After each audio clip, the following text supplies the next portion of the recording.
Hello everyone. इस video में हम सीबीएसई क्लास 10 2025 का इंग्लिश का क्वेश्चन पेपर सॉल्व करने वाले हैं। तो जो जनरल इंस्ट्रक्शंस है पहले वो हम रीड कर लेते हैं। जैसे कि 3 आवर्स का पेपर रहता है ये, और टोटल 80 मार्क्स का रहेगा। सबसे पहले तो इसमें 11 क्वेश्चंस है और सारे क्वेश्चंस जो है वो कंपलसरी है। सेक्शन ए आपके पास रीडिंग स्किल्स के ऊपर बेस्ड है, section B grammar and creative writing skills, section C literature text. तो आगे देखते हैं क्वेश्चंस। तो सबसे पहले सेक्शन ए करेंगे जो कि 20 मार्क्स का है, रीडिंग स्किल्स के ऊपर बेस्ड है। तो इसमें फर्स्ट पैसेज हमें गिवन है जो कि 10 मार्क्स का है, education for sustainable development ESD. ESD की फुल फॉर्म है education for sustainable development. Sustainable development का मतलब होता है कि हम डेवलपमेंट करें बट रिसोर्सेज को हम यूटिलाइज करें, इस तरीके से यूज़ करें कि वो हमारी प्रेजेंट नीड्स को भी मीट करे और हम उन रिसोर्सेज को अपने फ्यूचर जनरेशन के लिए भी सेव करके रखें। Is now high on the international agenda. अब ये जो है एक इंटरनेशनल एजेंडा बन चुका है, and ESD is seen as a way to encourage greater sustainable consumption and production।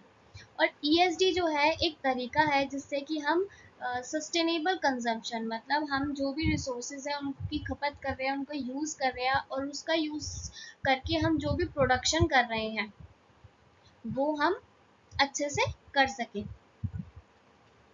To counter the effects of climate change, जो कि क्लाइमेट चेंज हो रहा है उसके जो भी प्रभाव है हम उसको कंट्रोल कर सके। Address the threats to biodiversity, जो भी हमारी बायोडाइवर्सिटी है, तो बायोडाइवर्सिटी में जितने भी अर्थ के ऊपर लिविंग ऑर्गेनिजम्स है, इकोसिस्टम है, वो सब जो है वो इंक्लूड होता है। तो उसको जो भी डेंजर हो सकता है and provide more effective disaster risk reduction, कि ज़्यादा से ज़्यादा हम इफेक्टिव डिजास्टर रिस्क मैनेजमेंट जो है वो कर सकें। मीन्स जो भी डिजास्टर है, आपदाएं आती है, उससे जो भी हमारे धरती को रिस्क हो सकते हैं हम उसको कम से कम कर सकें। Education for sustainable development is seen bye UN United Nations as a lifelong process from early childhood to higher and adult education। तो ESD जो है वो अकॉर्डिंग टू यूएन वो कैसे रिलेट कर रहा है, एक लाइफ लॉन्ग प्रोसेस है जो कि अर्ली चाइल्डहुड छोटे बच्चे से लेके हायर एजुकेशन और एडल्ट एजुकेशन तक चलता है, and goes beyond formal education, जो कि फॉर्मल एजुकेशन मतलब जो हमें स्कूल्स में एजुकेशन दी जाती है इससे भी एक बड़ा कंसेप्ट है। as values, lifestyles and attitudes are established from an early age। क्योंकि जो भी हम वैल्यूज सीखते हैं, अपना लाइफस्टाइल और एटीट्यूड, ये सब बिहेवियर हमारे अंदर आता है वो हमारे पास एक छोटी एज से ही आना स्टार्ट हो जाता है। The role of education is of particular importance, और इसमें एजुकेशन का एक बहुत बड़ा रोल है for children. ESD has often been associated with curriculum projects।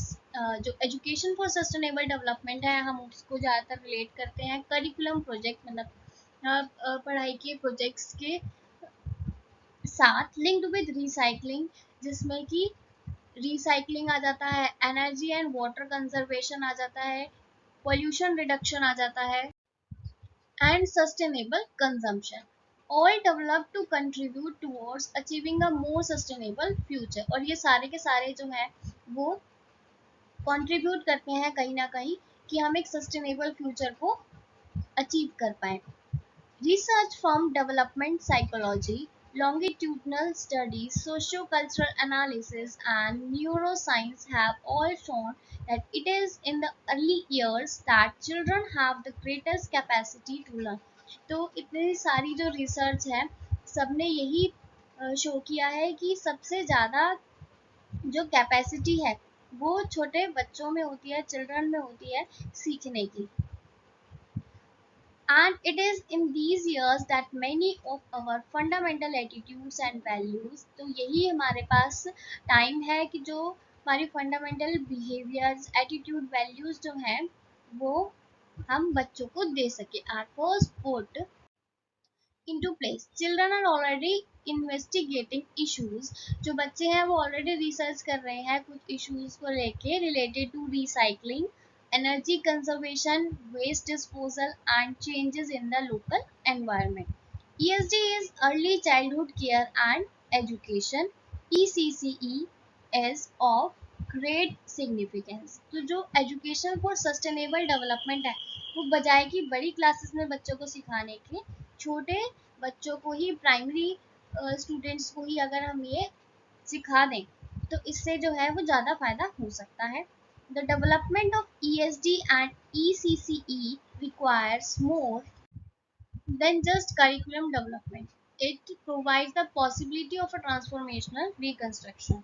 तो ऐसा करने से जो फ्यूचर का ट्रांसफॉर्मेशन है, फ्यूचर जो बदला जा सकता है उसकी पॉसिबिलिटी जो है सबसे ज़्यादा बढ़ जाती है. UNICEF reports show that children under the age of 8 represent the highest percentage of affected population in today's global emergency. तो यूनिसेफ की जो रिपोर्ट है वो ये कहती है कि जो आज के टाइम की जो ग्लोबल इमरजेंसी की सिचुएशन है उसमें सबसे ज़्यादा जो प्रभावित आयु के बच्चे हैं वो 8 साल से छोटे बच्चे हैं. A UNESCO survey has shown that the Ministries of Education, Environment and Sustainable Development in 97 UN member states identify poverty as the highest priority area to be addressed in achieving sustainable development. जो UNESCO की सर्वे है वो ये कहती है कि जो ministries of education, environment and sustainable development, इन्होंने ये आइडेंटिफाई किया है कि जो पोवर्टी है, जो गरीबी है, उसको सबसे ज़्यादा अहमियत दी जाती है to be addressed in achieving sustainable development. कि अगर हमें सस्टेनेबल डेवलपमेंट करनी है तो सबसे पहले हमें पोवर्टी को इरेडिकेट करना होगा, हटाना होगा. In fact reductions in poverty and inequality are widely recognized as the priority in efforts to create a more sustainable world. तो अगर हमें एक सस्टेनेबल वर्ल्ड चाहिए है तो सबसे पहले हमें पॉवर्टी को, गरीबी को और इनइक्वालिटी को हटाना होगा. At a global level, millions of children start school carrying the handicap that comes with the experience of malnutrition, ill health and poverty. तो ग्लोबल लेवल पे लाखों बच्चों का जो स्कूल शुरू करना है एक तरह से विकलांगता को लेकर आता है, जो कि मॉल न्यूट्रिशन और इल हेल्थ एंड पॉवर्टी की वजह से आते हैं. Yet equitable access to high quality pre school programmes, लेकिन फिर भी अगर इक्विटेबल एक्सेस दी जाती है, इक्वल अपॉर्चुनिटीज दी जाती है कि सभी को high quality pre school programmes मिल सके, remain a problem in both rich and poor countries. वो रिच और पुअर कंट्रीज दोनों में ही ऐसी प्रॉब्लम है. Sustainable development projects that enable rapid progress in maternal health, children nutrition and survival already exist. मातृ स्वास्थ्य, बाल पोषण और जीवन रक्षा, इन सब में तेजी से प्रगति हो, तो ये सब जो है ऑलरेडी एग्जिस्ट करते हैं even in some of the world's poorest countries, world की पुअर से पुअर कंट्रीज में भी. Linking health and education agenda, अगर हम हेल्थ और एजुकेशन को लिंक कर दें, has been recognised as extremely important. तो ये बहुत ज़्यादा ज़रूरी हो जाता है आज के टाइम में कि हेल्थ और एजुकेशन दोनों को लिंक किया जाए. अब हम इस पैसेज के ऊपर बेस्ड क्वेश्चंस का आंसर करेंगे. Answer the following questions based on the passage above. First part दे रखा है, complete the following with a suitable explanation with reference to paragraph 1. ESD is now high on the international agenda. First paragraph में हमने read किया था कि ये international agenda है. ऐसा क्यों है?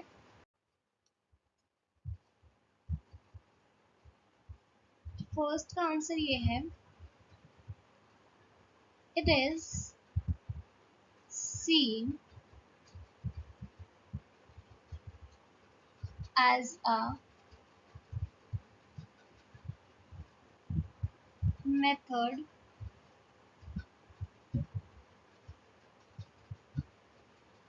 to promote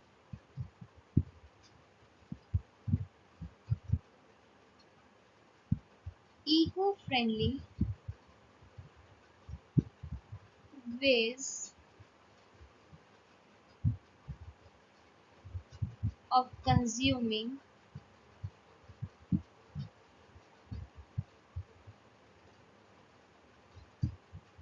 and producing goods, help slow down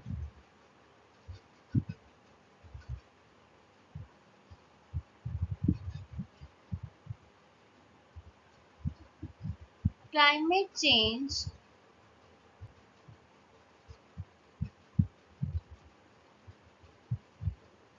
protect biodiversity,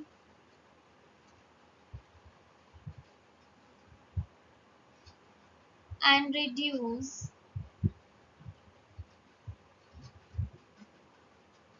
disaster risk effectively. अब सेकंड पार्ट देखते हैं. Based on the given passage, how does UN view ESD as a lifelong process? What are the critical areas of emphasis?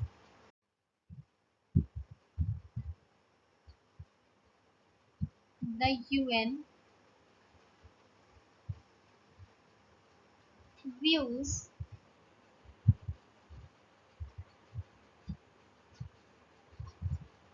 education,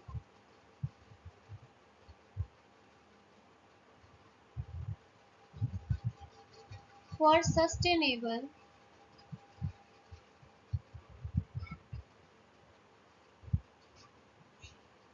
development, ESD,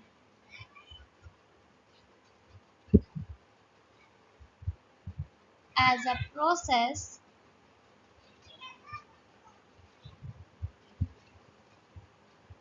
that starts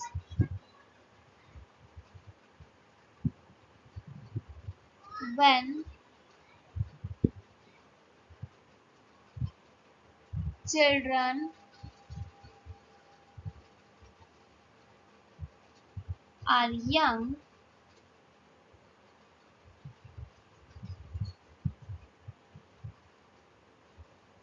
and continues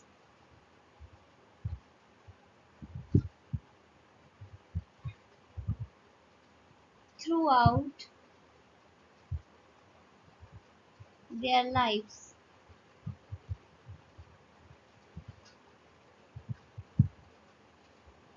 including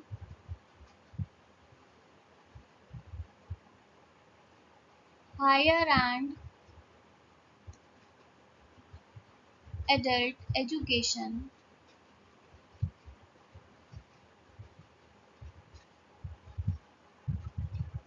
It goes beyond just regular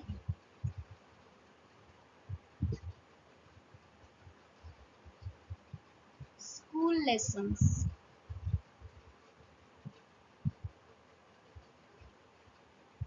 The main goals are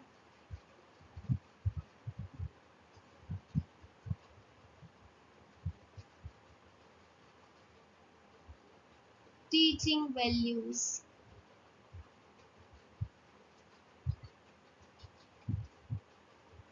ways of living, and attitudes from an early age. Second,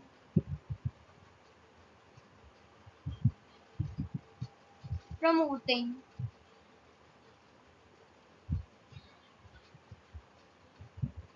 eco-friendly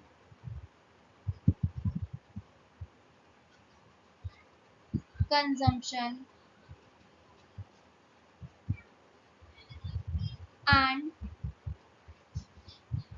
production,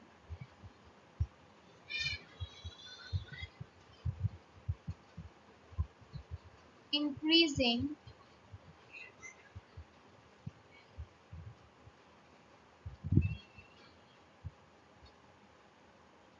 understanding of climate change,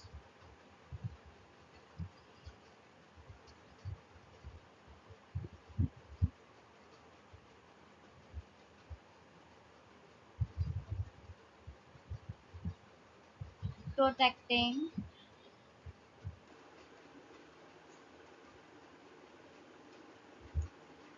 biodiversity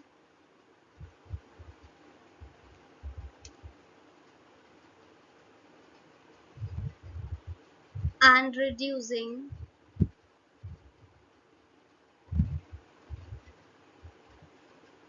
disaster risk effectively.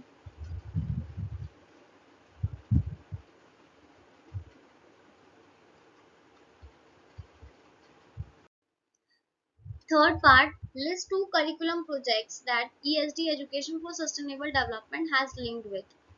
तो इसमें paragraph one लिखा हुआ bracket में, मतलब कि इसका answer जो है हमें फर्स्ट पैराग्राफ में मिलेगा।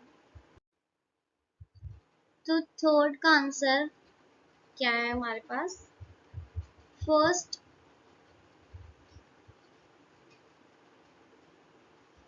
रिसाइकलिंग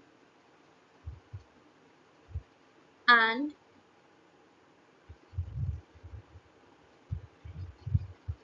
कंजर्विंग एनर्जी लिखा हुआ था हमारे पास फर्स्ट पैराग्राफ में। सेकंड,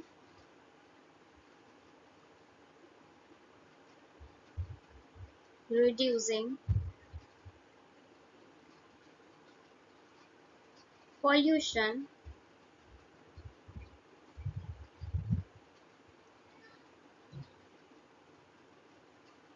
and promoting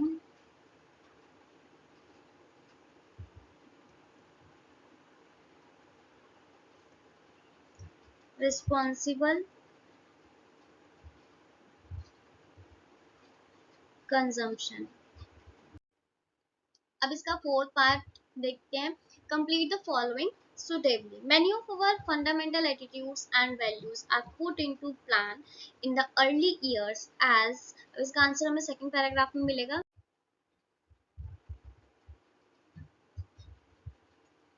तो बच्चों को क्यों बोला जा रहा है कि उनको ईएसडी के बारे में समझाया जाए, एजुकेशन फॉर सस्टेनेबल डेवलपमेंट, क्योंकि जो बच्चे होते हैं वो क्विक लर्नर्स होते हैं। Children are quick to learn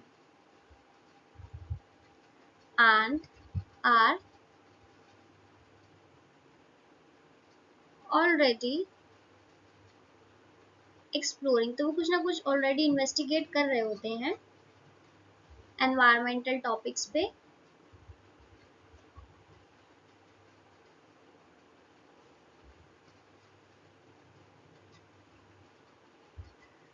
such as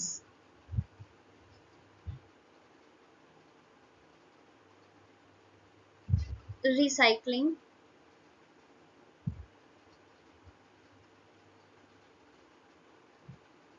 and waste management।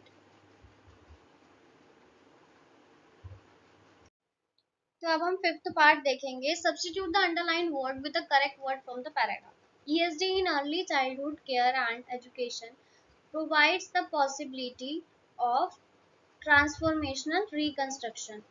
तो जो ESD है, अगर हम छोटे बच्चों को ही इसके बारे में पढ़ाएंगे और सिखाएंगे तो इससे क्या पॉसिबिलिटी होगी? कुछ पॉजिटिव चेंज आएगा, power to reform, negative impact पड़ेगा, या फिर क्रिएटिव होगा। तो इसमें जो है अंडरलाइन नहीं हो रखा है, इसमें अंडरलाइन वर्ड होगा ट्रांसफॉर्मेशनल रिकंस्ट्रक्शन। तो इससे क्या अ, मतलब होगा? तो इसका मतलब होता है ट्रांसफॉर्मेशनल रिकंस्ट्रक्शन का कुछ मीनिंगफुल और लास्टिंग इम्प्रूवमेंट होना।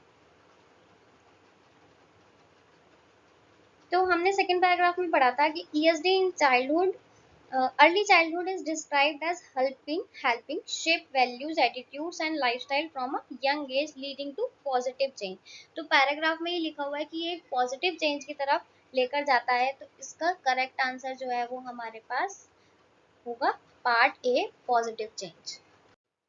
अब इसका सिक्स्थ क्वेश्चन हम रीड करते हैं। What do UNICEF report reveal about the vulnerability of children under the age of 8 during the global emergency? जब ग्लोबल इमरजेंसीज होती है तो 8 साल से जो छोटे बच्चे हैं उनके लिए क्या थ्रेट्स हैं, क्या वल्नरेबिलिटी होती है, ये हमारे को थर्ड पैराग्राफ में मिलेगा। फर्स्ट हम इसका ऑप्शन रीड करते हैं। UNICEF reports highlight the resilience of children under the age of 8 during the global emergencies. तो फर्स्ट पार्ट कहता है कि क्या जो बच्चे हैं वो डिप्रेशन में चले जाएंगे या बीमार हो जाएंगे ड्यूरिंग ग्लोबल इमरजेंसीज। तो सेकंड पार्ट देखते हैं। UNICEF reports indicate that children under the age of 8 are rarely affected by global emergencies. तो क्या यूनिसेफ ऐसा कहता है कि 8 साल से जो छोटे बच्चे हैं वो बहुत रेयरली, बहुत कम इम्पैक्ट होता है उनके ऊपर ग्लोबल इमरजेंसी का? तो ऑफ कोर्स ये वाला पार्ट तो नहीं था। इसका सी पार्ट रीड करते हैं। UNICEF report shows that children under the age of 8 represent the highest percentage of affected population in global emergencies. तो ऑफ कोर्स यही बात की गई थी कि हाईएस्ट परसेंटेज जो है अफेक्टेड पॉपुलेशन की वो under the age of 8 years होती है। 8 पार्ट रीड करते हैं। UNICEF report suggest that children under the age of 8 are primarily responsible for responding to global emergency. क्या रिस्पॉन्सिबल होने की और रिस्पॉन्डिंग की बात हुई थी उसमें? तो नहीं, तो उसमें अफेक्टेड की बात हुई थी, सबसे ज्यादा वो अफेक्ट किए जाते हैं। तो इसका पार्ट सी जो है वो हमारे पास करेक्ट ऑप्शन है।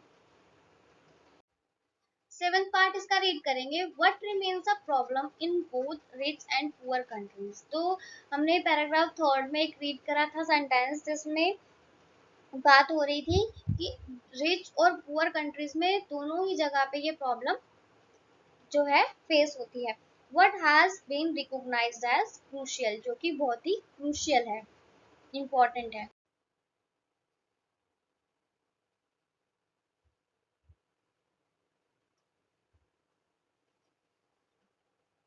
Getting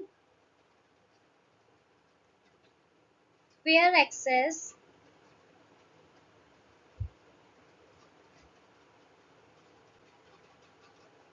to quality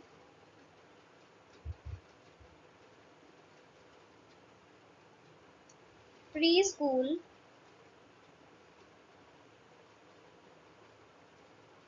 programs is still a challenge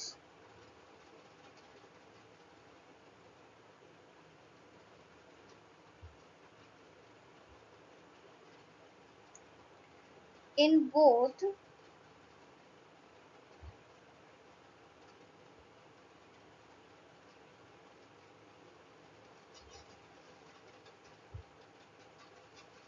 wealthy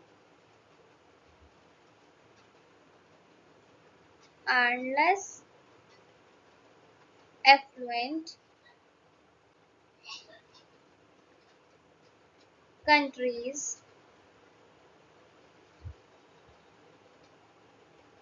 It is also been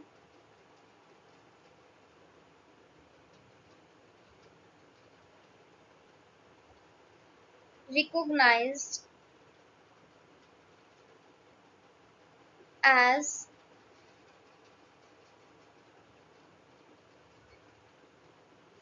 very important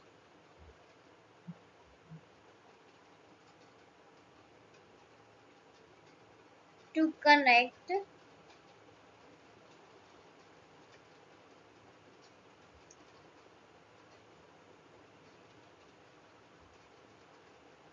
health and education. 8. Complete the sentence with the correct response. The writer's tone in the passage इस पूरे paragraph में जो writer है वो क्या बताना चाह रहा है, कुछ इंफॉर्मेशन दे रहा है, informative and analytical. Read the following text. Second paragraph हम पढ़ रहे हैं. Electric vehicles EV market is growing rapidly all over the world. जो इलेक्ट्रिक व्हीकल्स है इसकी डिमांड जो है ऑल ओवर द वर्ल्ड जो है वो बढ़ती जा रही है. In India also the EV market has gained significant momentum. India में भी ईवी मार्केट जो है उसमें एकदम से मोमेंटम आया है, मतलब कि एकदम से ग्रोथ आई है. It has grown more after implementation of fame. जैसे ही फेम इम्प्लीमेंट हुआ, फास्टर है adoption and manufacture of hybrid and electric vehicle scheme in 2015 by the Ministry of Heavy Industry and Public Enterprises. उसके बाद से EV vehicles की जो demand है वो कंटिन्यूसली ग्रो कर रही है. Electric vehicles are solutions to be independent and free from energy imported energy resources. जो इलेक्ट्रिक व्हीकल्स है वो एक सॉल्यूशन है independent and free from imported energy resources, क्योंकि हमारे पास रिसोर्सेज ऑलरेडी कम है तो इसलिए वो फॉरेन कंट्रीज से इम्पोर्ट होते हैं. तो उसका एक ही सॉल्यूशन है कि हम इलेक्ट्रिक व्हीकल्स का यूज करें. Electric cars can bring a major change to India. जो इलेक्ट्रिक कार्स है वो एक बहुत बड़ा चेंज लेकर आ सकती हैं इंडिया में इन बिकमिंग सेल्फ सस्टेनेबल, कि हम अपनी कंट्री को सेल्फ सस्टेनेबल बना सके, हमें बाहर की कंट्री से रिसोर्सेज मंगवाने की जरूरत ना हो. EV could also be the alternative to decrease carbon dioxide gas. इसका नेक्स्ट एडवांटेज ये है कि कार्बन डाइऑक्साइड गैस की एमिशन को हम कम कर सकते हैं. Carbon dioxide from automobiles is one of the cause of air pollution. और कार्बन डाइऑक्साइड जो है गैस वो एयर पोल्यूशन करती है. And electric vehicle can be use for flexible load for standardising the grid with sustainable substantial share of fluctuating renewable energy generation. Emits 30 to 80% less greenhouse gas when compared with internal combustion engine ICE vehicle. जो ICE vehicles होते हैं वो ज़्यादा green house gas emit करते हैं as compare to electric vehicles. EVs do not consume any energy when it is stationary as compared to ICE vehicles where fuel is consumed when it is idle. जो ICE vehicles होते हैं जब हम उनका use नहीं कर रहे होते हैं तब भी वो कुछ ना कुछ फ्यूल जो है वो कंज्यूम कर पा रहे होते हैं, जो कि EV vehicles के cases में नहीं होता. EV is recognized as promising alternatives to vehicles and will potentially replace ICE vehicles in the near future. तो EV जो है एक promising alternative है, एक बहुत अच्छा alternative है vehicles के लिए, जो कि हमारे future में ICE vehicles को replace कर सकता है. The electric vehicles have low emissions. जो इलेक्ट्रिक व्हीकल्स है वो ग्रीन हाउस गैसेस को कम एमिट करती है. हाई एफिशिएंसी ज़्यादा रहती है and smooth operation. The energy consumption and emissions for plug in hybrid electric vehicles found that compared to gasoline vehicles, there is 37.5% less energy consumption and 35% and less greenhouse gas emissions. तो around 35 to 37 percentage का difference आ रहा है greenhouse gases के emission में भी और energy consumption में भी. The government have started financial policies to encourage EV adoption. कि गवर्नमेंट जो है इस तरीके की पॉलिसीज निकाल रही है कि लोग जो है वो ईवी व्हीकल्स को प्रेफर करें.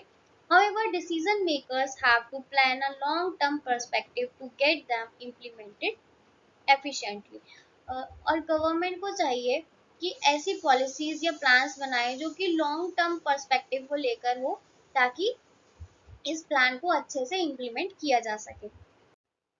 Answer the following questions based on the passage above. First part. What does the phrase gained significant momentum कि सिग्निफिकेंट मोमेंटम गेन किया है ईवी व्हीकल्स ने, हमने फर्स्ट पैराग्राफ में रीड किया था। In paragraph 1 tell us about the impact of EV market, तो इससे हमें ईवी मार्केट पे इसका इम्पैक्ट के बारे में क्या पता चल रहा है। It is momentarily important. It has developed very quickly. It has gained profit. It has to develop a significant market. तो सिग्निफिकेंट मोमेंटम का मतलब होता है कि एकदम से डेवलप होना, एकदम, तो it has developed very quickly. Second part, select the option that is true for the assertion and reason given below. assertion क्या है? Electric vehicles can bring a major change to India.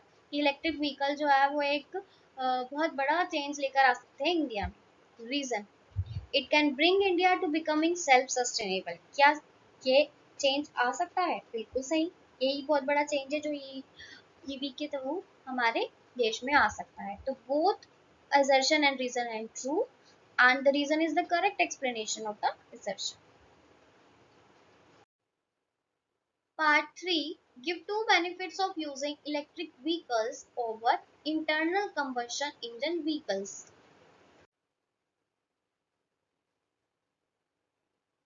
तो third का first, EVs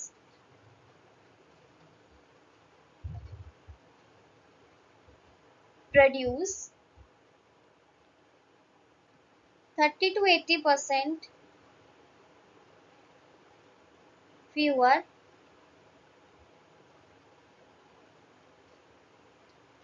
greenhouse gases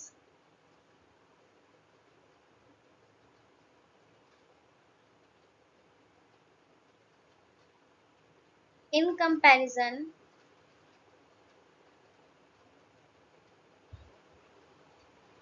to ICE vehicles.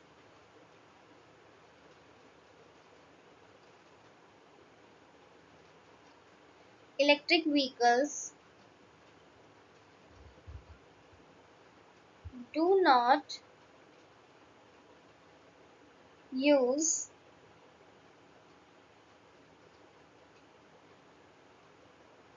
energy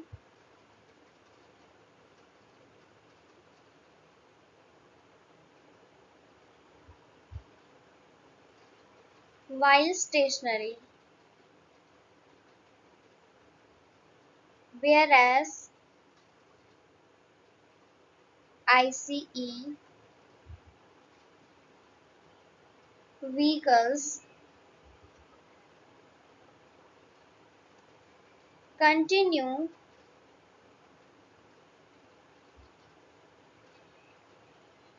to consume fuel when idle. Part number 4. With reference to the passage, the word idle in the paragraph most nearly means, तो idle का मतलब होता है जो कुछ नहीं कर रहा, means inactive, कोई एक्टिविटी नहीं की जा रही उसके द्वारा। Next fifth part, how do electric vehicles contribute to diminishing a country's reliance on imported energy। जिस तरीके से अभी जो कंट्री है वो फॉरेन रिसोर्सेज के ऊपर डिपेंड है, किस तरीके से इलेक्ट्रिक व्हीकल्स उसको कम करने में हेल्प कर सकता है।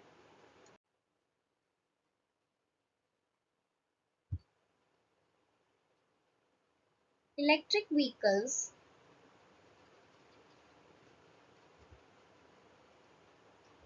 Run on electricity. जो इलेक्ट्रिक व्हीकल्स होते हैं वो इलेक्ट्रिसिटी का यूज करते हैं चलने के लिए, जो कि हम लोकली प्रोड्यूस कर सकते हैं, which can be produced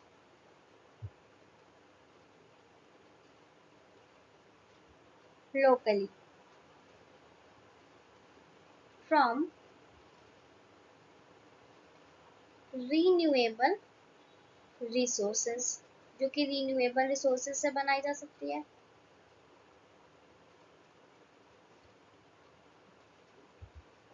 This means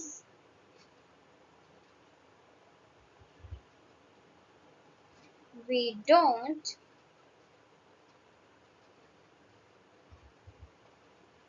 have to rely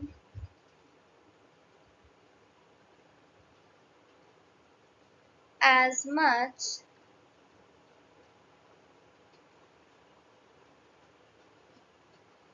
on energy imported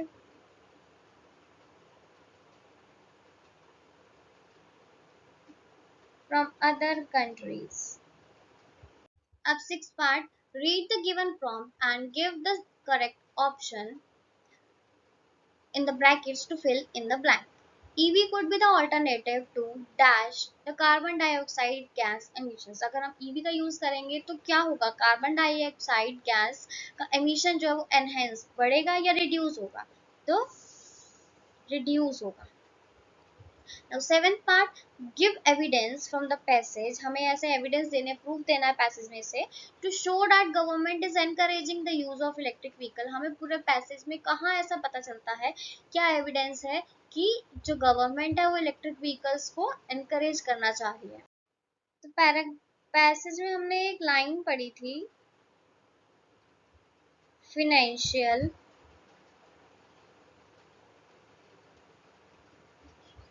plans have been put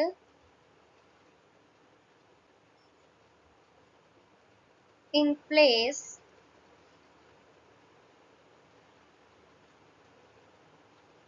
to encourage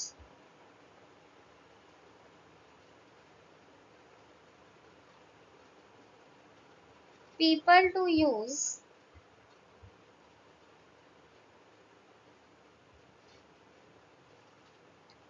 electric vehicles, जिससे हमें ये प्रूफ मिलता है कि गवर्नमेंट जो है वो एनकरेज कर रही है, प्रमोट कर रही है इलेक्ट्रिक व्हीकल्स को।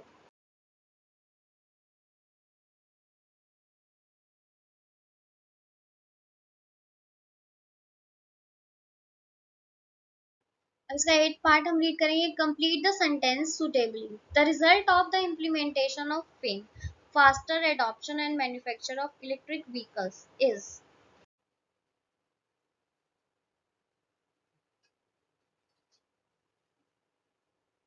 The electric vehicle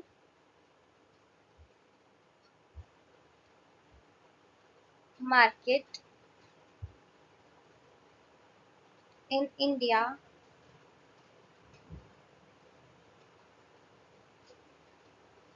is growing very fast. अब 9th पार्ट हम रीड करते हैं, complete the following with a suitable reason. The long term perspective by the decision makers is to ensure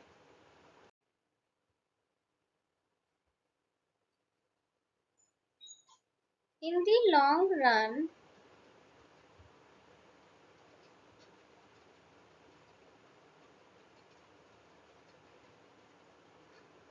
decision makers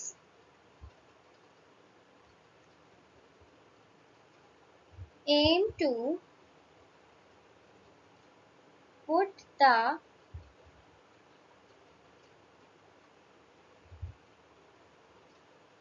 electric vehicles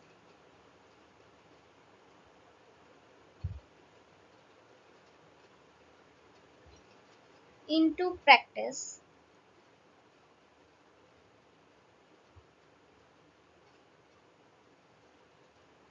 effectively and have them widely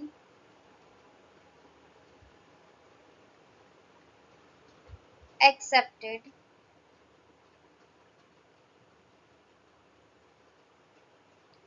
helping to build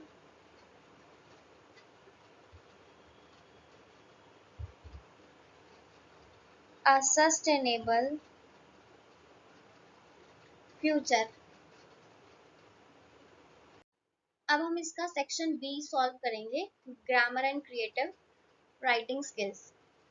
question number 3 है ये, जिसके 10 parts हैं और हर part जो है वो 1 marks का है। Complete the newspaper report by using the correct form of the verb given in the bracket. He was renowned a business person। He dash, अब ये पास्ट के बारे में बात हो रही है।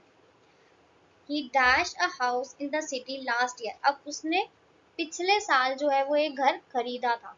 तो इसमें क्या आएगा, पास्ट इंडेफिनिट टेंस का यूज हो रहा है, तो जिसमें हम सेकेंड फॉर्म ऑफ वर्ब का यूज करते हैं। तो इसमें आंसर आएगा परचेज्ड। सेकेंड पार्ट देखते हैं। Fill in the blanks by choosing the correct option to complete the concluding part of an article on exploitation of children. इसका कंक्लूडिंग पार्ट है, मीन्स लास्ट लाइन है। तो क्या लास्ट लाइन बनेगी, it dash be our concerted effort should not to employ children in industries and to save them from any kind of exploitation। तो ये हमारा क्या बनता है, हमारा जो है अधिकार बनता है कि हम ऐसे बच्चों को बचाएं और उनकी हेल्प करें। तो वी मेक, क्या हमें ऐसा करना चाहिए, मतलब कि कर भी सकते हैं और नहीं भी। और कुड मतलब हम ऐसा कर सकते हैं। शुड मतलब हमें करना चाहिए, हमें जरूर करना चाहिए। तो यहाँ पे हम शुड का यूज करेंगे। नेक्स्ट थर्ड क्वेश्चन है, read the given line and identify the error, also provide with the correct word. तो हमें देखना है कि इस लाइन में कौन सा वर्ड जो है उसमें एरर है और उसकी जगह पे करेक्ट वर्ड क्या आएगा। Mobile phones has become an integral part of life. अब देखो, जो मोबाइल फोन्स हैं ये हमारे पास प्लूरल नाउन है। तो प्लूरल नाउन के साथ हम हैव का यूज करते हैं। तो हैज हमारे पास एरर वर्ड है और इसकी करेक्शन है have. Fourth part, take a look at the conversation between two friends, Riya and Simran, discussing a book that one of them recently read। तो रिया और सिमरन दो फ्रेंड्स हैं, उनमें से एक ने एक बुक रीड करी है, उसके बारे में इनकी कन्वर्सेशन है। तो वो हम रीड करते हैं। रिया क्या कहती है, the book really caught my attention, it's called eternal echoes. कि ये जो बुक है इसने एकदम से मेरी अटेंशन जो है वो ले ली। सिमरन, sounds interesting, I will definitely add it to my reading list। कि मैं भी इस बुक को रीड करूंगी। Thanks for the recommendation। Select the correct option to complete the reporting of the above dialogue। अब हमें इसकी रिपोर्टेड स्पीच बनानी है। Riya told Simran about the book called Eternal Echoes that had captured her interest। Simran in response expressed that it dash and mentioned that she would consider reading it। तो अब देखो इसमें जो हमारे पास sentence है that it dash, तो हमारे पास दो वर्ड है साउंड इंटरेस्टिंग। इसको हम किस तरीके से करेंगे, देखो इंटरेस्टिंग वर्ड जो है वो तो सेम ही रहेगा, इसके साथ कौन सी वर्ब यूज होगी, क्योंकि ये हम जो रिपोर्टेड स्पीच है उसको हम सेकेंड फॉर्म ऑफ वर्ब उसमें हम यूज करते हैं। तो इट साउंडेड इंटरेस्टिंग। तो ये आंसर की एक्सप्लेनेशन है। In reported speech the verb tense usually shifts back. Since Simran originally said sounds interesting, it changes to sounded interesting in reported speech, reported form to match the past tense of the narration। अब fifth part read करते हैं। Select the option that identifies the error and supplies the correction for the line given below. He usually ate breakfast before he goes to school. अब इसमें क्या mistake है, he usually ate breakfast. Usually इसमें लिखा हुआ है, इसका मतलब प्रेजेंट इंडेफिनिट टेंस है। तो प्रेजेंट इंडेफिनिट टेंस में हमारे पास क्या रूल रहता है,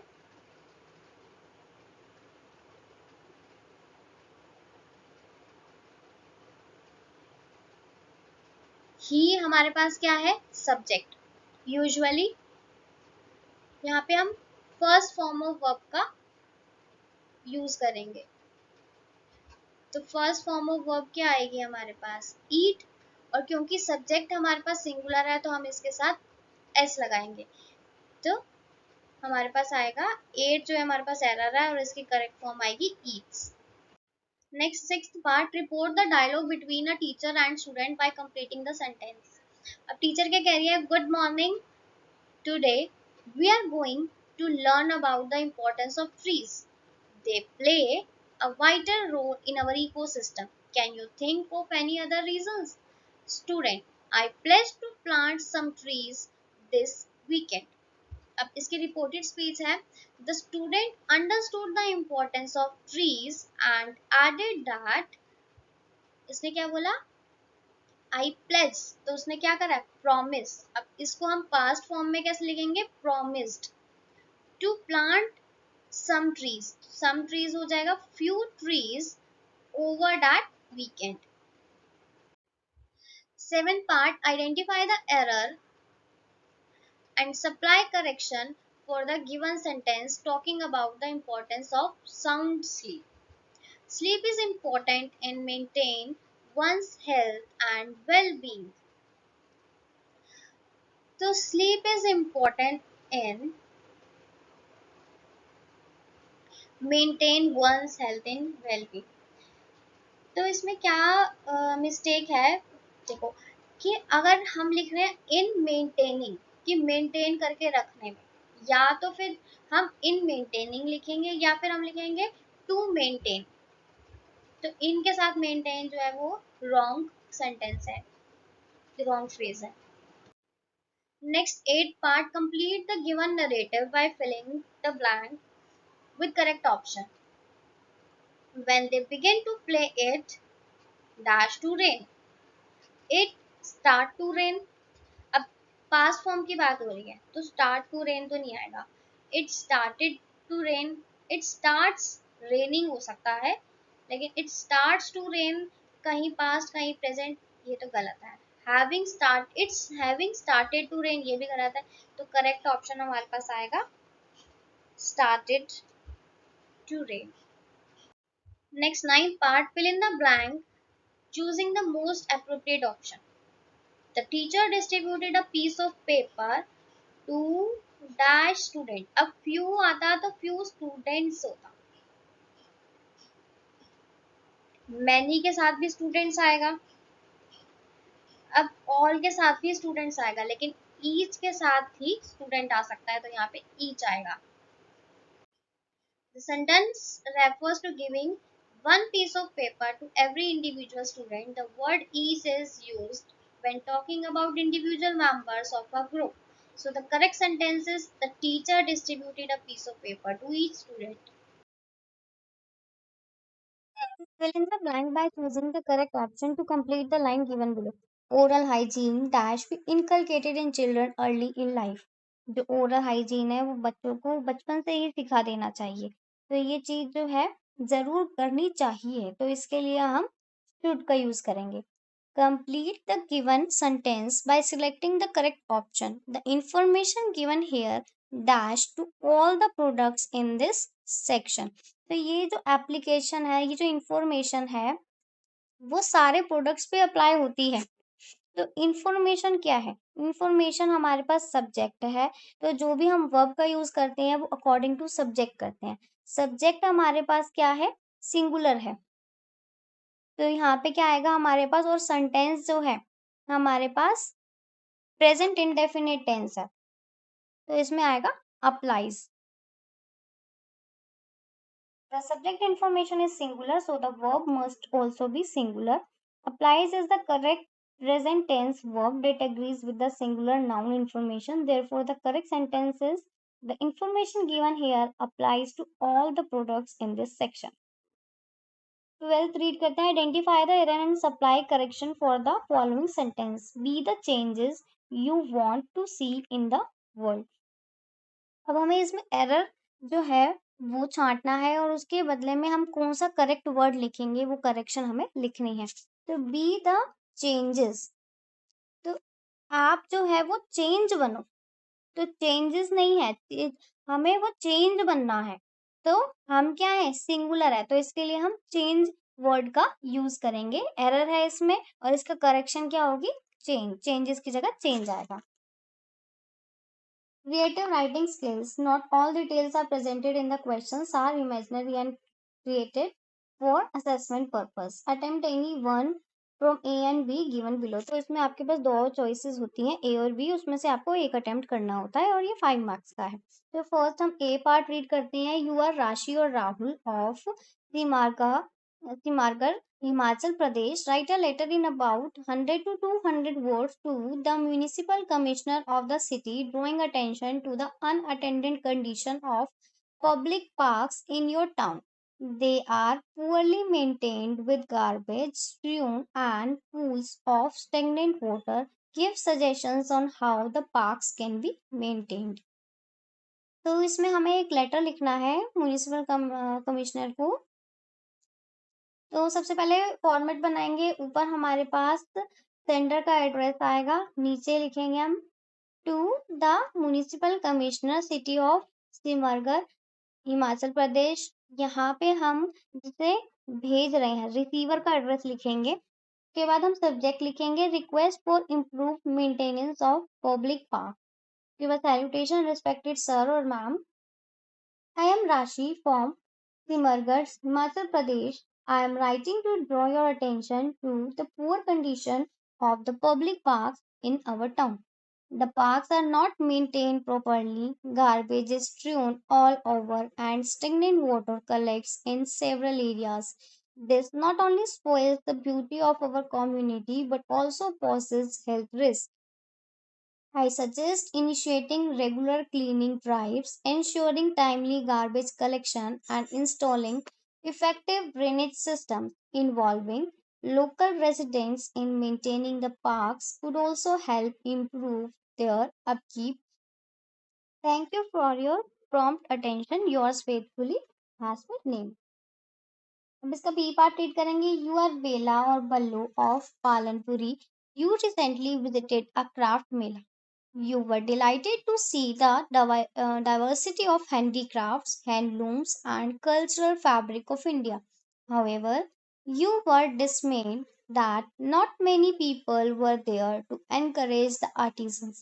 Write a letter to the editor in 100 to 120 words expressing your views on the situation and the need to support indigenous art and craft. Same format रहेगा, ऊपर sender का address आएगा, नीचे रिसीवर का एड्रेस आएगा। तो हम हिंदुस्तान टाइम्स को लिख रहे हैं to the editor.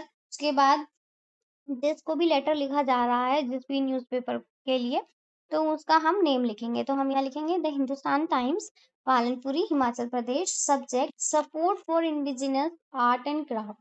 Dear editor, I recently visited a craft mela in our region and was delighted to see the diverse range of handicrafts, handlooms, and the rich cultural fabric of India on display. However, I was dismayed by the low turnout at the event, which left many talented artisans without the support they deserve. It is vital to encourage our local artists as they play a key role in preserving our heritage and promoting indigenous skills. I urge the community to attend such events and appreciate the unique craftsmanship, ensuring these valuable art forms thrive. Yours sincerely, last में name. उसके बाद next question है question number 5। इसमें भी हमारे पास दो parts आते हैं। Attempt any one from A and B given below. तो ए पार्ट रीड करते हैं। Today many projects in India are being initiated and implemented with the aim of transforming India into a digitally empowered society and economy. Digital India program, IT jobs, e-governance, e-Kranti, electronic delivery of services, broadband for all, urban and rural, information for all. Write an analytical paragraph for 100 to 120 words based on the given information. तो ये पूरा paragraph जो हमें given है में कुछ कुछ हमें इंफॉर्मेशन दे रखी है, तो इस इंफॉर्मेशन का यूज करते हुए हमें एक एनालिटिक पैराग्राफ जो है वो लिखना है। Digital India Program. The Digital India Program is designed to build a society that is digitally advanced. सबसे पहले हम की हेडिंग लिखेंगे digital India programme. The Digital India Program is designed to build a society that is digitally advanced. It works step by step by first improving the physical infrastructure, such as expanding broadband connections to both urban and rural areas. Then it introduces e governance systems which make government services easier and faster for everyone to use. Lastly, the program focuses on creating IT jobs, helping to grow the economy by encouraging a knowledge based industry. For example, e governance helps people access services without long delays, and better broadband means that people in remote areas can enjoy the same opportunities as those in cities. Overall, this approach not only reduces the digital gap but also makes society more inclusive and boosts India's economic development. अब इसका B part जो हमें second option में given था, read the given details of the different activities that interest children in the age group of 14 to 17 years. हमें कुछ activities given है जो 14 to 17 years के बच्चों को पसंद होती है, जैसे कि dance, music, art, outdoor sports like cricket, hockey, basketball, soccer, tennis, computer games, net surfing, social media. Analyze the details and write an analytical paragraph in about 120 words about the suitability of the given activities. Focus on factors like interest, physical, mental, and emotional development, personality development, and suitability. ये भी आपके पास 5 marks का है, तो इसमें से हमें कोई एक अटेम्प्ट करना है. अब ये जो सेकंड वाला है इसकी हम एक हेडिंग लिखेंगे, teenage activities and growth. Engaging in various activities plays an important role in the overall growth of children aged 14 to 17. Creative activities boost their imagination, while sports improve fitness and build endurance, and digital activities enhance cognitive skills and quick relaxes. However, digital activities can sometimes lead to isolation or even addiction if not managed well. For example, sports help build physical stamina, arts develop patience, and gaming sharpens reaction speed. Overall, a balanced mix of creative, physical, and digital activities is key to ensuring that young people develop both mentally and physically, leading to well rounded growth and better well being. तो देखो इसमें क्या है, आपके पास एक paragraph given है और उसके ऊपर कुछ आपको डिटेल्स गिवन होती है, उसको आपको इलेबोरेट करना होता है. आप अपने अकॉर्डिंग, अपनी समझ के अकॉर्डिंग उसको बनाइए और देखिए क्वेश्चन में आपको क्या दे रखा है.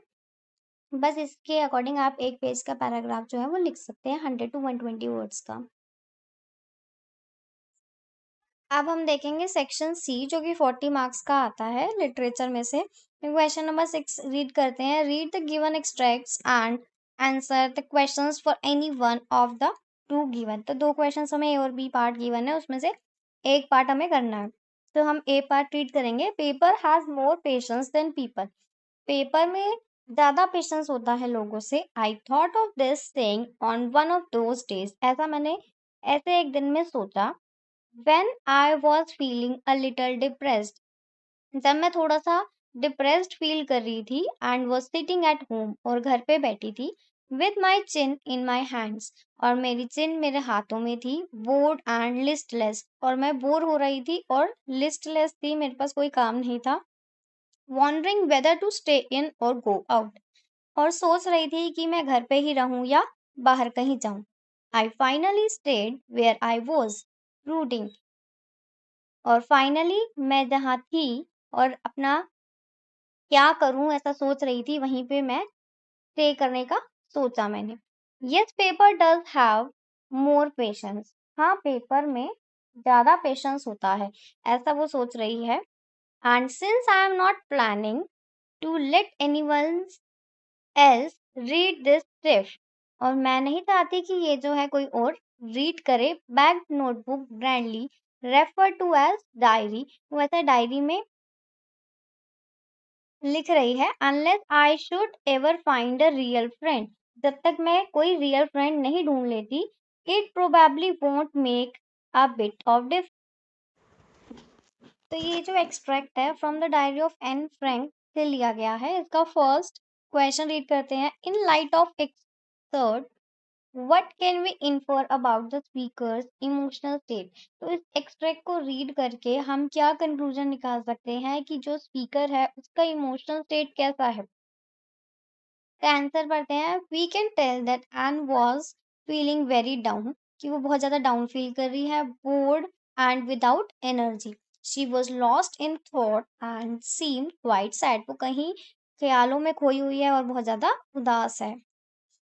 सेकेंड क्वेश्चन रीड करते हैं. The narrator enhances the narrative technique of the extract by using first descriptive language, second literary allusions, third humour, fourth reflective.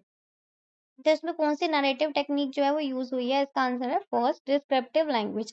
The narrative effectively uses vivid descriptive language allowing us to clearly picture her lonely state. बहुत सारे वो examples दे रही है अपनी lonely state को define करने के लिए. And scene around her which enhances our understanding of her emotions. Third question read करते हैं. Fill in the blank with correct word from the bracket. The narrator does not plan to let anyone read her diary. जो narrator है वो नहीं चाहते कि उसकी diary कोई भी रीड करे, as she doesn't have any real. क्योंकि उसके बाद कोई भी रियल फ्रेंड नहीं था.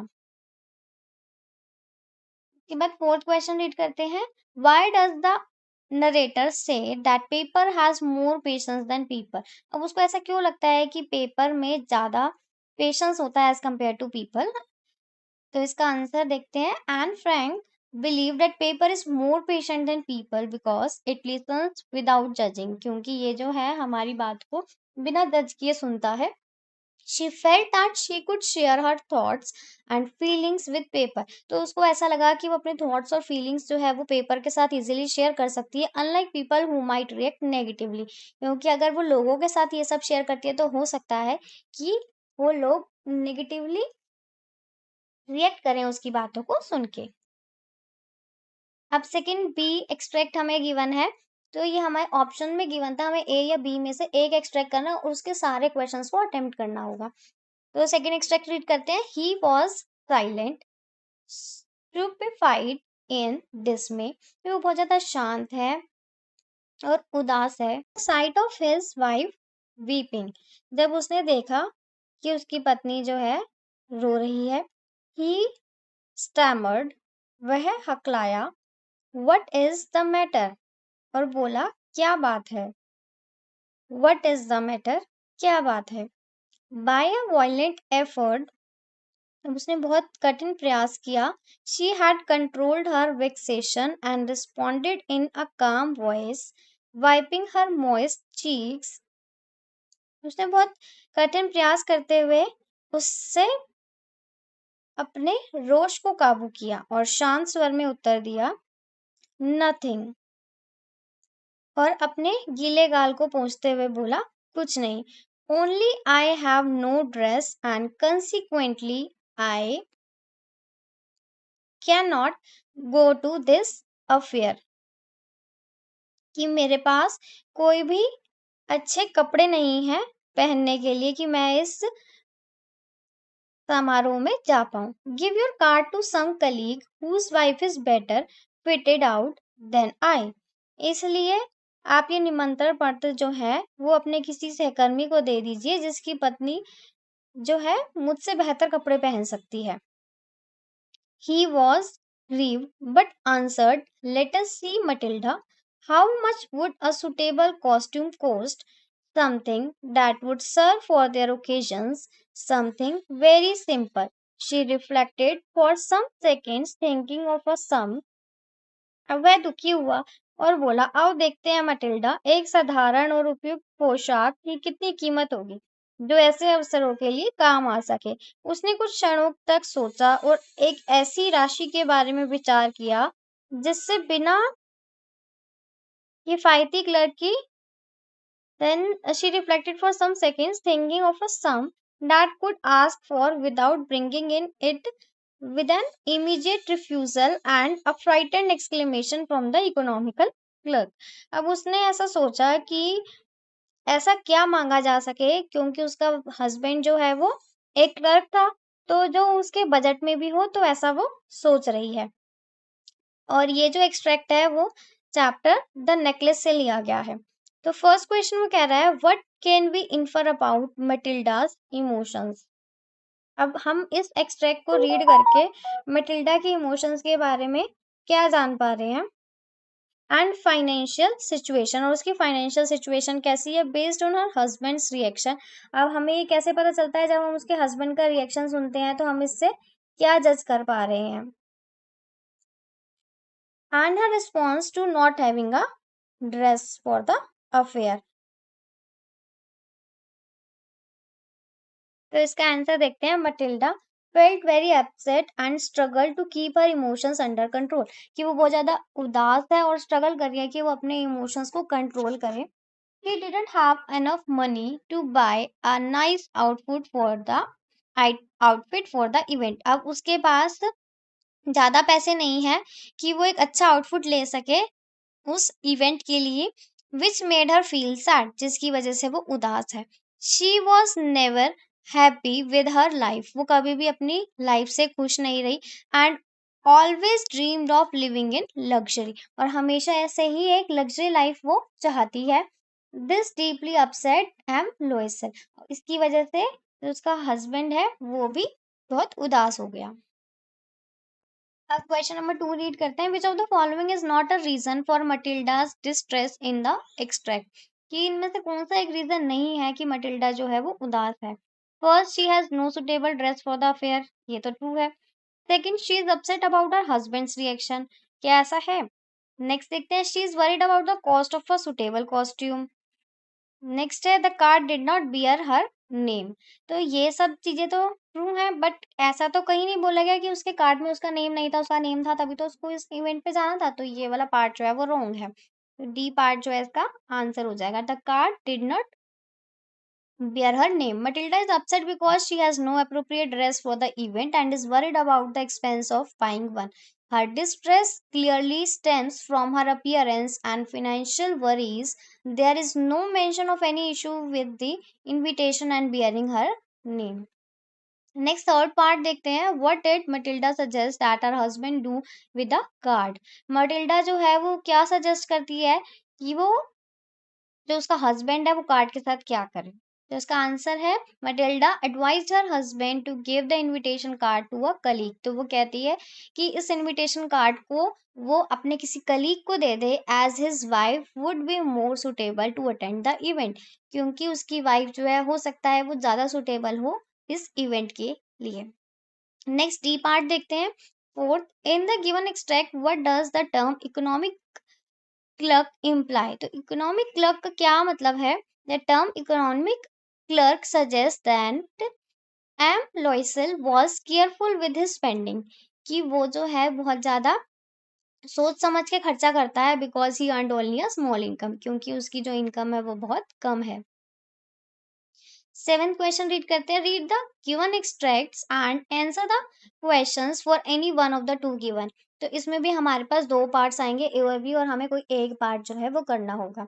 ये भी 5 मार्क्स का है। फर्स्ट रीड करते हैं। Belinda giggle till she shook the house and Blink said weak, which is giggling for a mouse. Ink and Mustard rudely asked his age when Custard cried for a nice safe cage. Suddenly, they heard a nasty sound and Mustard growled and they all looked around। ये extract जो है वो लिया गया है the tale of Custard the dragon. Belinda इतनी खिलखिलाई कि पूरा घर हिल उठा, और ब्लिंक बोला वी, जो चूहे के लिए हंसी जैसी ध्वनि थी। इंक और मस्टर्ड ने बदतमीजी से उसकी उम्र पूछी, जबकि कस्टर्ड ने एक अच्छे सुरक्षित पिंजरे के लिए रोना शुरू कर दिया।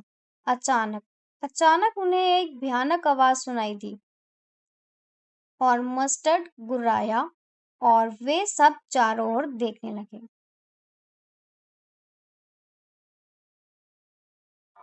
अब फर्स्ट इसका क्वेश्चन रीड करते हैं।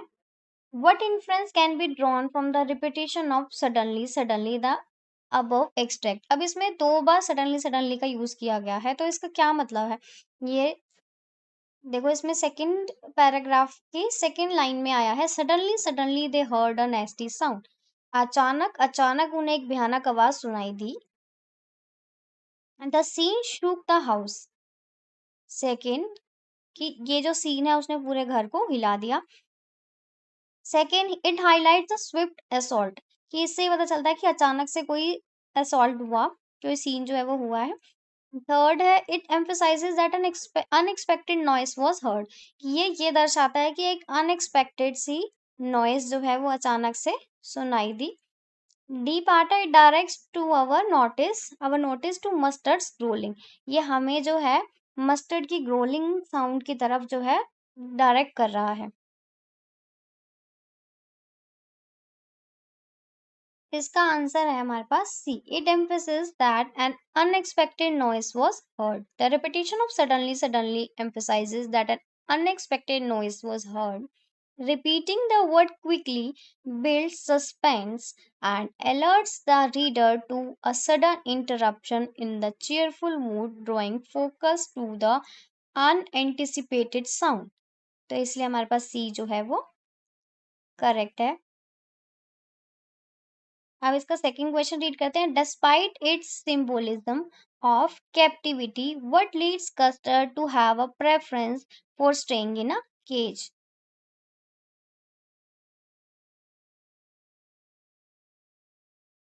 कि कस्टर्ड को पता चल गया था कि वो जो है वो पकड़े गए हैं, पर फिर भी वो क्यों प्रेफर कर रहा था एक केज में, पिंजरे में रहने के लिए? Custard likes the cage, Custard को अपना जो पिंजरा है वो पसंद आया, because it makes him feel safe, क्योंकि वो वहां पे सेफ फील कर रहा था।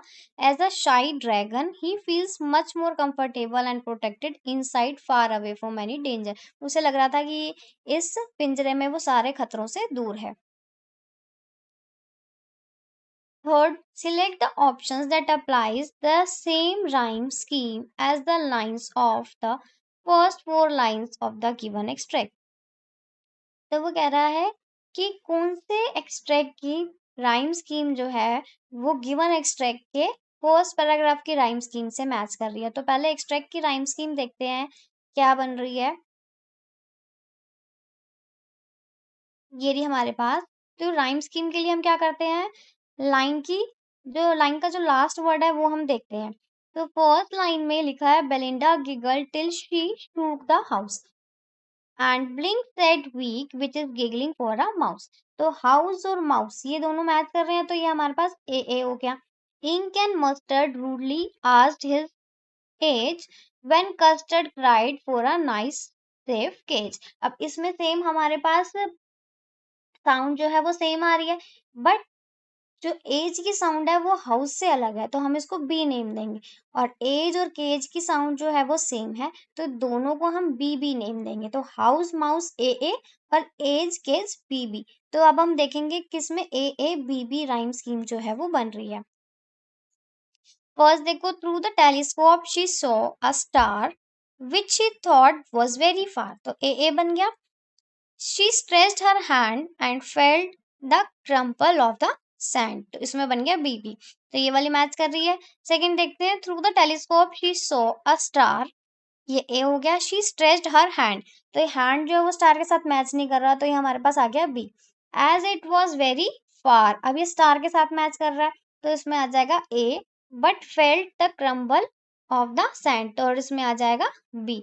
तो इसमें हमारे पास बन जाएगा यहाँ पे ए बी ए बी। तो ये हमारे पास आंसर नहीं। अब नेक्स्ट देखते हैं C part. Through the telescope she saw a star. अब ये हो गया A, which she thought was very far, ये बी हो गया। हर हैंड शी स्ट्रेच्ड, ये सी हो गया। But felt the crumble of the sand, और ये डी हो गया। तो ये तो ए बी सी डी हो गया, ये भी मैच नहीं कर रहा। Next, through the telescope she so a star, ये हमारे पास ए हुआ। विच she thought was very far, ये भी ए हुआ। हर हैंड शी स्ट्रेच्ड अफार, ये सी हुआ। But felt the crumble of the sand, ये हमारे पास डी हो गया। सॉरी, ये हमारे पास हुआ ए, और फार भी ए हुआ, अफार भी ए हुआ, और सैंड हमारे पास बी हुआ। तो इसमें हमारे पास राइम स्कीम बनी ए ए बी। तो इसका करेक्ट आंसर हो जाएगा हमारे पास ए। अब नेक्स्ट फोर्थ पार्ट रीड करते हैं। इन the given extract the difference between the other animals and custard is that custard behaves like a, custard कैसे बिहेव कर रहा था, कोवर्ट या फिर ड्रैगन की तरह? वो एक कोवर्ट की तरह बिहेव कर रहा था। अब नेक्स्ट बी पार्ट रीड करते हैं। I sit inside doors open to the veranda, मैं अंदर बैठा था और डोर्स जो है वो ओपन हो रहे हैं बाहर की तरफ, वरांडा है। राइटिंग लॉन्ग लेटर्स, और मैं बड़े बड़े लेटर लिख रहा हूँ। Which I scarcely mention the departure of the forest from the house,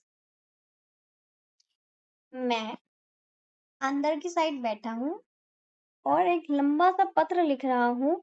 in which I scarcely mention the departure of the forest from the house, इसमें मैंने कि मेंशन करा है कि किस तरीके से फॉरेस्ट जो है वो इस घर से अलग हो रहा है। द नाइट इज फ्रेश, जो रात है वो बहुत फ्रेश है। The whole moon shines, moon जो है वो चमक रहा है। In a sky still open, एक खुले आसमान में। ये एक्सट्रैक्ट जो है वो द ट्री से लिया गया है। फर्स्ट क्वेश्चन हम रीड करते हैं। व्हाट एटमॉस्फेयर और mood is created by the language and imagery used in the above lines? The words and images used in the text set a calm and peaceful tone. Descriptions of cool night, a bright moon, and an open sky make you feel free and relaxed. They also stir up feelings of nostalgia and deep thought. जो words और images इस text में use की गई हैं वो एक बहुत ही शांति वाला वातावरण जो है और पीसफुल टोन को रिप्रेजेंट कर रहा है। इसमें क्या डिस्क्राइब किया गया है कि एक कूल नाइट है, ब्राइट मून है और एक खुला आसमान है जो कि फ्री और रिलैक्स्ड फील करा रहा है। ये जो फीलिंग्स हमें नॉस्टैल्जिया दे रही है, हमें याद दिला रही है इन सब की, और जिससे हमें एक डीप थॉट जो है वो आ रहा है। अब इसका सेकंड क्वेश्चन रीड करते हैं। Choose the option that correctly pairs the two different meanings implied by the use of open. इसमें ओपन वर्ड का यूज हुआ है ट्वाइस इन द एक्सट्रैक्ट, तो देखते हैं कहाँ यूज हुआ है। एक तो फर्स्ट लाइन में, I sit inside doors open to the veranda. उसके बाद एक लास्ट वर्ड है इसमें, the night is fresh, the whole moon shines in a sky still open.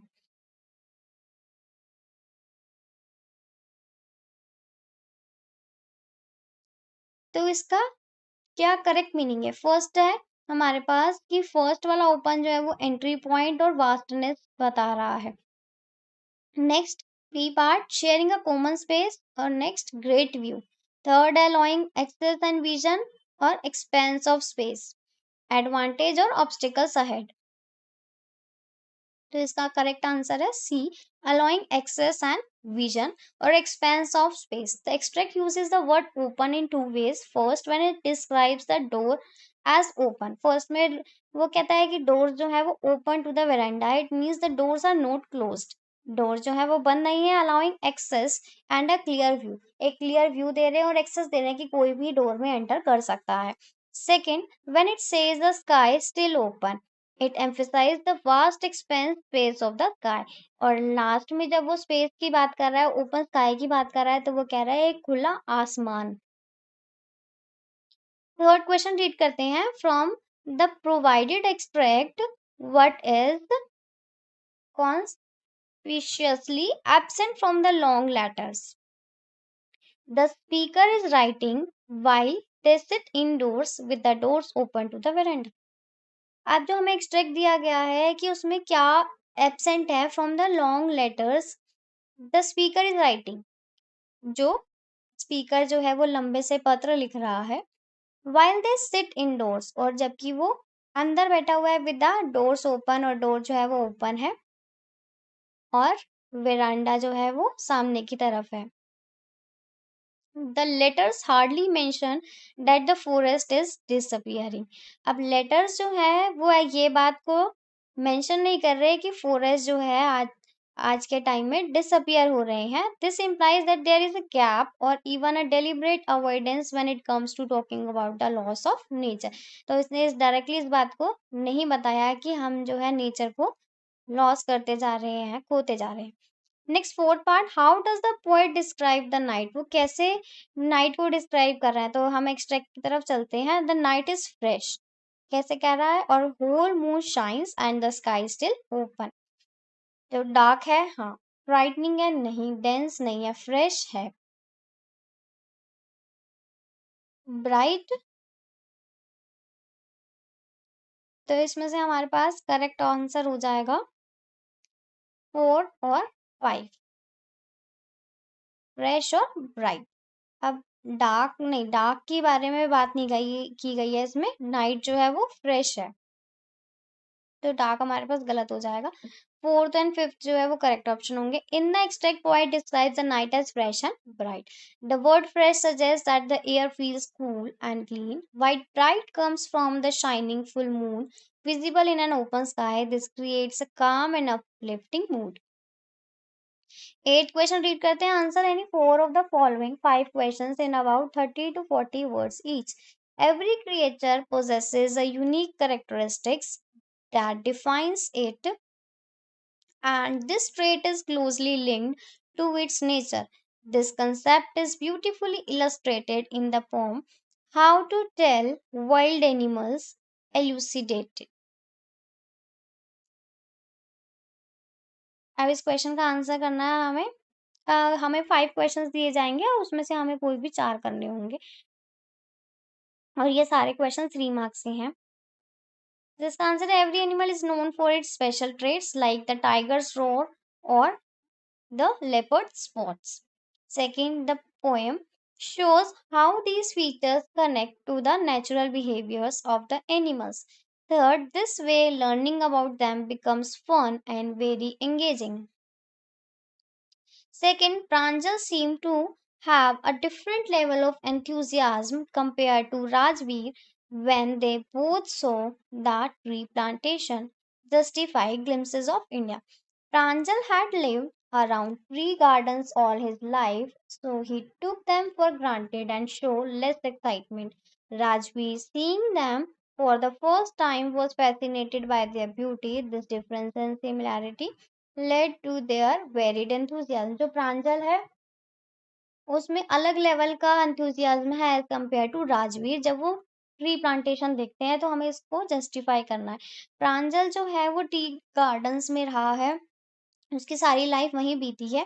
So he take them for granted, तो उसको ऐसा लगता है कि ये तो उसको बचपन से ही मिला हुआ है, तो वो उसको फॉर ग्रांटेड ले लेता है. एंड शोर लेस एक्साइटमेंट, और इसलिए उसको ज़्यादा एक्साइटमेंट भी नहीं होती. बट जो राजवीर है वो पहली बार ये सब देखता है और वो बहुत ज़्यादा खुश हो जाता है और अट्रैक्ट होता है उसकी ब्यूटी से. ये दोनों, ये जो डिफरेंस है उनकी लाइफ का, जिससे कि उनका जो एंथुजियाज्म है वो दोनों का वेरी करता है. Third, in the poem dust of snow the hemlock tree and the crow hold specific meanings. तो इन दो फ्रेजेस का यूज किया गया है. अ, तो इनके कुछ स्पेसिफिक मीनिंग्स है. Elaborate on how they symbols are utilized within the context of poem. The hemlock tree and the crow usually stand for sadness and gloom.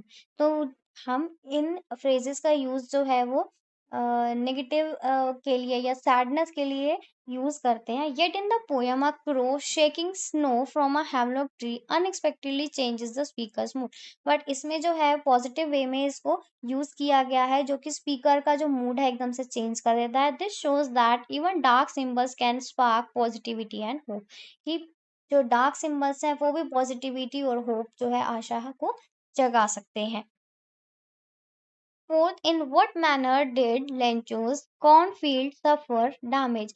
Lencho का जो cornfield था वो किस तरीके से डैमेज हुआ? Did he told any expectations of receiving assistance?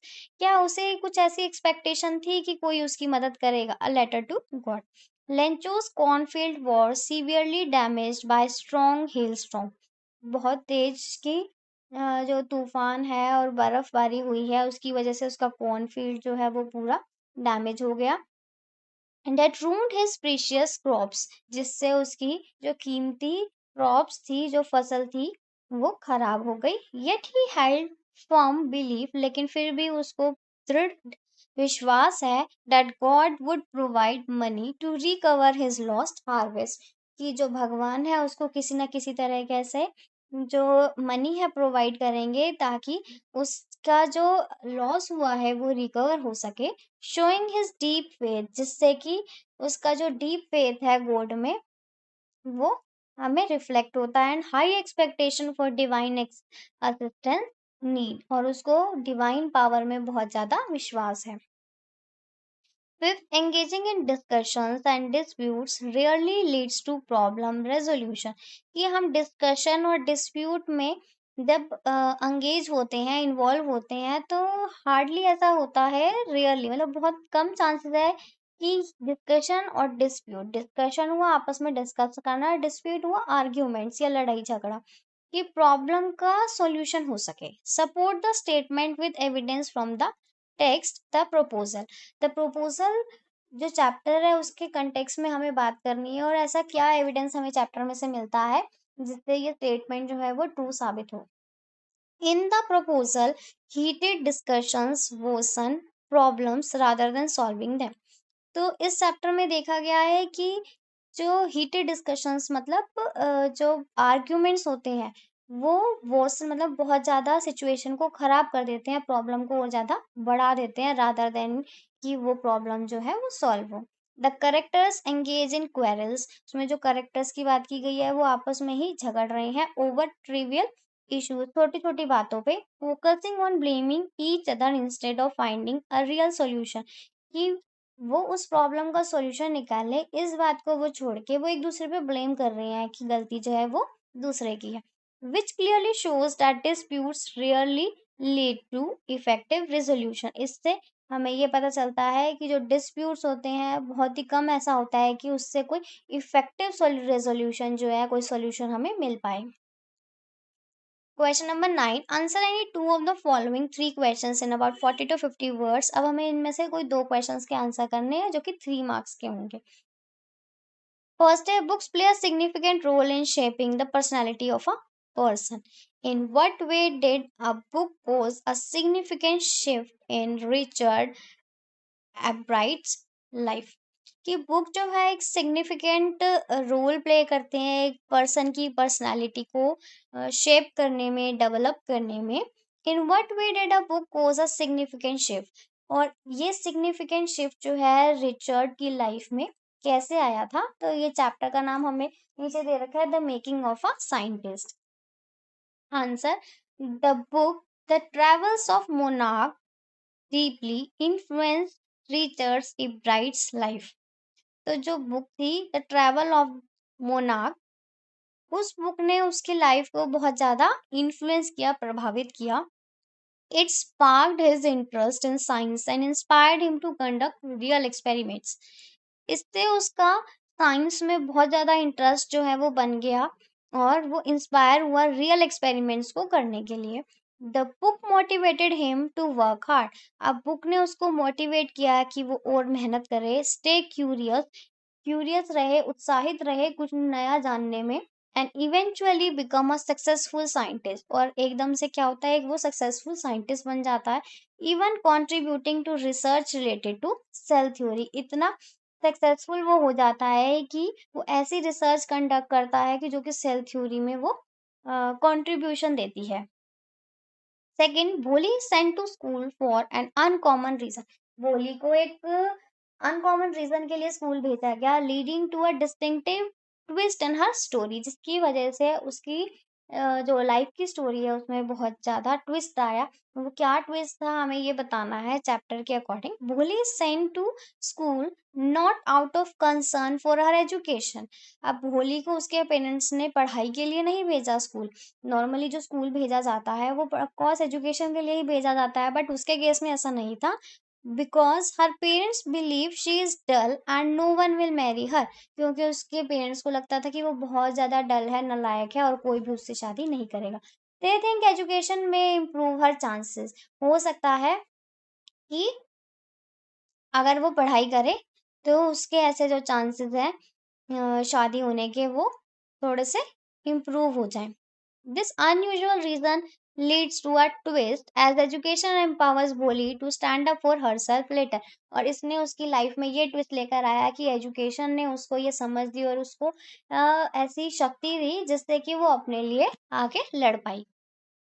Desire for freedom, कि वो अपने लिए फ्रीडम के लिए अपना स्टैंड ले सके। And the strength needed to achieve true change and transformation, कि वो अपने जीवन में सही बदलाव और ट्रांसफॉर्मेशन लेके आ सके।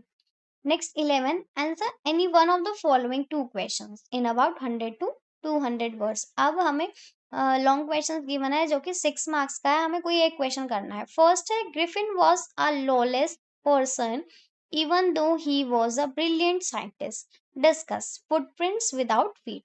तो ग्रिफिन जो है उसमें कोई भी वो कानून के ज़रिए नहीं चलता था, उसको कोई भी फॉलो नहीं करता था, जबकि वो बहुत ही ब्रिलियंट साइंटिस्ट था। Griffin was a gifted scientist who discovered how to make himself invisible. अब ग्रिफिन जो है वो इतना अच्छा था, इतना अच्छा साइंटिस्ट था कि उसने ये डिस्कवर कर लिया था कि वो अपने आप को किस तरीके से इनविजिबल कर सकता है। अ रिमार्केबल अचीवमेंट, जो कि एक बहुत बड़ी अचीवमेंट थी। However, instead of using his invention for good, लेकिन उसने अपने इन्वेंशन का यूज किसी भी अच्छे कार्य के लिए नहीं किया। He choose a life of crime, और उसने एक ऐसी लाइफ चुनी जिसमें वो गलत काम करता था, क्राइम करता था। ही स्टोल मनी, अब उसने इनविजिबल होके पैसे चुराना शुरू कर दिया। सेट प्लेसेस ऑन फायर, आग लगाने लगी, लगाना शुरू किया। And hurt people without remorse, अब बिना किसी शर्म के या रिग्रेट फील किए वो ऐसा करता था और दूसरे लोगों को हर्ट करता था। His actions show that despite his intelligence, अब उसके एक्शन से हमें ये पता लगता है कि उसके पास इतनी इंटेलिजेंस होने के बावजूद भी he had no respect for law, उसको कोई रिस्पेक्ट नहीं थी लॉ की और मोरालिटी की, मोरल वैल्यूज क्या होती है। He used his scientific knowledge to break rules, अब उसने साइंटिफिक नॉलेज तो उसे मिली पर उसका यूज उसने किया लॉ को ब्रेक करने के लिए एंड एस्केप पनिशमेंट, और पनिशमेंट से बचने के लिए। Proving that brilliance without values can be dangerous, जिससे कि ये सिद्ध होता है कि अगर ब्रिलियंस किसी में है बट मोरल वैल्यूज की कमी है तो वो डेंजरस हो सकता है। दस Griffin was indeed a lawless person, इसलिए हमें लगता है कि ग्रिफिन जो है एक लॉलेस पर्सन था। who misused his talents for selfish and harmful purposes, जिसने मिसयूज किया अपने ही टैलेंट का सेल्फिश और हार्मफुल पर्पस के लिए। Second question, the book that saved the earth communicates the idea that misinterpretation of cultural disparities among different groups can lead to misunderstanding and disputes।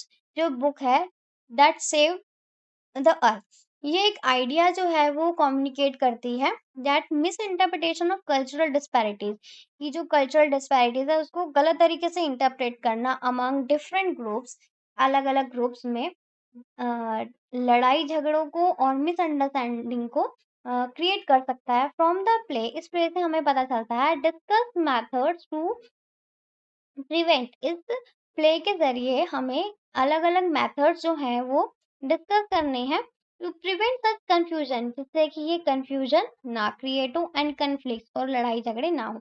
Ensuring the preservation of peace and harmony, जिससे शांति जो है वो society में बनी रहे। The book that saved the earth, the book that saved the earth shows how cultural differences when misunderstood, ये जो chapter है वो हमें दिखाता है कि किस तरीके से जो कल्चर में डिफरेंस है, जब उसको ठीक से नहीं समझा जाता, can lead to confusion and even conflict.